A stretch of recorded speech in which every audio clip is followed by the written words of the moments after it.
Imana yakunze ari isi cyane byatumye itanga umwana wayo w'ikinege wari ukugira ngo uzamwizera wese azahabwa ubugingo buhoraho iteka ryose.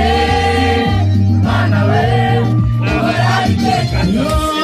Haleluya. Wankunze nakwiriye